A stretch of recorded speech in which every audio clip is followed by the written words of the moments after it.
नमस्ते सम्पूर्ण नेपाली दाजुभाइ तथा दिदीबहिनीहरुमा हार्दिक नमस्कार गर्दछु। पुनः अस्ति चैत्र 15 गतेको जुन जनविद्रोह घोषणा कार्यक्रम थियो, हामी जनविद्रोह घोषणा कार्यक्रम शान्ति तरिकाले गर्न जाँदै गर्दाखेरि त्यहाँ मलाई मार्ने ठूलो योजना रहेछ र राज्यले गरेको आतंक, बर्बर आतंक, जो लघुवित्त पीडित थिए, सहकारी पीडित थिए, बैंक पीडित थिए र विदेश जाने परिवारका पीडितहरू थिए, सबैको हालत कस्तो थियो नेपालमा राज संस्था गएर हिन्दू राज्य गएपछि नेपालीहरूको हालत के भयो, त्यही आवाजलाई हामीले उठाएर बुलन्द गर्दै हामीले अघि बढाइसकेपछि अब हामीले लडाई जित्छौं, नेपाली नागरिकले लडाई जित्छ, जनविद्रोह सफल हुन्छ भनेर चैत 15 गते बिहानैदेखि विभिन्न वेशभूषामा युवा संघका केही व्यक्तिहरू र पुलिस प्रशासनका केही व्यक्तिहरू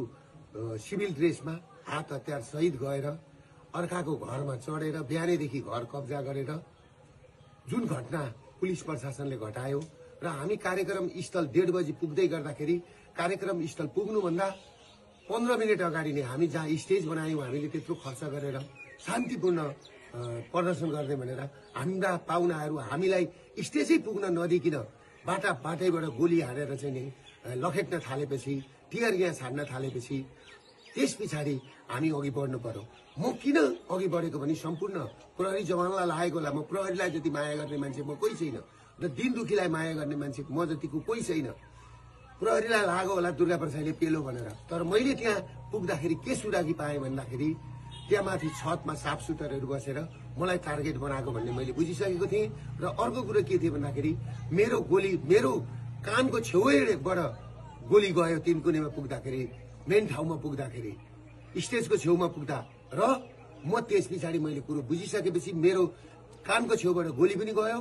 फेरि अर्को कुरा के भन्दाखेरि तपाईहरुको मेरै गाडीमा आएर टियर ग्यास खसिसकेपछि त्यस पछाडि म उत्रेर मेरो ड्राइभरलाई निकालेर म आफै गाडी चलाएर यिनीहरूले मलाई मार्दै रहेछन् र यिनीहरूले मलाई कि त थुन्नु पर्यो, गुन्जालो जो पेरुको गुन्जालो बनाउने, या त बनाएर मलाई कि त थुन्नु पर्यो कि त मार्ने षड्यन्त्र गरेको मैले बुझिसकेपछि मेरो अन्त काहीँ उपाय नभएर म पुलिसको ब्यारिकेड तोडेर सुरक्षित स्तरतिर म पुगेको थिएँ र म पुगेको हुँ र मैले पुलिसलाई चित्त दुखाउने काम मैले गरेका छैन। आम सर्वसाधारणलाई म के भन्छु भने तपाईहरुले देख्नु भएको छ राज्य आतंक कसरी अघि बढिरहेछ। किनभने माओवादीको उसमा चाहिँ 3000 जति मान्छे आए अनि मान्छे आएनन् भनेर हाम्रा मान्छे बढी हुन्छन्। काठमाडौँमा हाम्रो त्यो दिन मान्छे 5 लाख मान्छे उत्रिदै थिए। हाम्रो पलङ्कीको मास आउन दिएन, हाम्रो गौशालाको मास आउन दिएन, हाम्रो बसपाको मास आउन दिएन। सबै जुलुसलाई बाटोमै रोकेर सुरुमै कार्यक्रम स्थल हामी पुग्नुभन्दा 15 मिनेट अगाडिदेखि नै रणभूमि जस्तो बनाएको थियो। त्यसले गर्दाखेरि कुन नेपाली दाजुभाइ दिदीबहिनीहरूको आँखाबाट आँसु झर्दैन, कसको ब्लड खुन ताप्दैन। त्यसले गर्दाखेरि म आफू सुरक्षित हुन सुरक्षाकर्मीको घेरा तोडेर भित्र पसेको सुरक्षाकर्मीलाई म के भन्न चाहन्छु भने तपाईहरु प्रति मेरो कुनै लक्षित दुश्मनी होइन, तपाईहरु राज्यको संयन्त्र हो। तपाईहरुलाई पर्न गएको चोटमा म क्षमा चाहन्छु। तर एउटा कुरो के छ भन्दाखेरि दुर्गा प्रसाद तपाईहरुबाट टाढा छैन र केही साथीहरु, केही 12 भाइ मिडियाहरु मेरो पछाडि हात धोएर लागेका छन्। यिनीहरु भनेको क्रिस्चियनको पैसा खाएर, युएसआईडी को पैसा खाएर, युरोपियन युनियनको पैसा खाएर आज देश तहस नहस बनाएको छ र केही मारवाडी तस्करहरू र 12 भाइ मिडियाहरु जुन तरिकाले लागेका छन् सोशल मिडियामा बोल्ने बुद्धिजीवी दाजुभाइ दिदीबहिनीहरूलाई, सबै बुद्धिजीवी विज्ञ वर्गहरूलाई म के भन्छु भने यो नागरिक विद्रोहलाई सफल पार्न सबैजना सहयोग गरिदिनुहोस्। म भागेको छुइनँ, म भाग्दिन। पुलिस प्रशासनले मलाई खोज्नु पर्दैन, किनभने मलाई गुन्जालो बनाएर यो आन्दोलन दबाउने कोसिस गरिएको छ। म सुरक्षित मात्रै बसेको, मलाई साफ भेटेको ठाउँमा गोली हान्नु भन्ने प्रधानमन्त्रीको आदेश छ भन्ने कुरो मैले सुनेपछि म सुरक्षित मात्रै बसेको, मलाई साफ भेटेको ठाउँमा गोली हान्नु भन्ने प्रधानमन्त्रीको आदेश छ भन्ने कुरो मैले सुनेपछि म सुरक्षित ठाउँमा बसेको छु। म भागेको छुइनँ। म नेपाल र नेपाली छोडेर म भाग्दिन।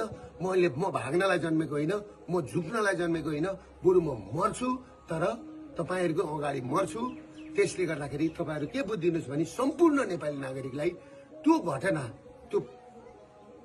त्यो घटना कसरी भएको छ, पत्रकारलाई आगो कसरी लगाइएको छ, त्यो घर माथि कसरी बिहानैदेखि गएर चाहिँ नि पुलिस र सुरक्षाकर्मीहरू चढेका छन्। र अर्को कुरो के छ भने हाम्रो अभियानले म फिल्ड कमान्डर हुँदै हुँदाखेरि मेरो मुखबाट सुन्नुभयो तपाईँहरूले चाहिँ नि सुनेको छ फलानुलाई आगो लगा, फलानु घर आगो लगा, गोली हान भनेर मैले त्यहाँ भनेको छु। बरु एयरपोर्ट कब्जा गरौँ, संसद भवन कब्जा गरौँ, मान्छेका घरमा आगो लगाउने तोडफोड गर्ने काम नगर साथीभाइ हो भनेर मैले भनेको छु। तर जुन घटना भएको छ त्यो घटनाप्रति म दुःख व्यक्त गर्दछु। र जुन मान्छेहरू जुन 5 जना मरेको खबर आएको छ, अहिले 2 जना मात्रै देखाएको छ। एकजना पत्रकार भाइप्रति हार्दिक श्रद्धाञ्जली व्यक्त गर्न चाहन्छु र अर्को हाम्रो महर्जन भाइप्रति हार्दिक श्रद्धाञ्जली व्यक्त गर्न चाहन्छु। र अरू 5 जनाको पनि तुरुन्त यिनीहरूले चाहिँ नि सार्वजनिक गरून्। त्यो भन्दै म सम्पूर्ण नेपाली दाजुभाइबाट म टाढा छुइनँ, म काठमाडौँमै छु। तपाईँहरू पिर नगर्नुहोस्, म काठमाडौँमै कुनै एउटा मन्दिरमा बसेको छु, म सुरक्षित छु।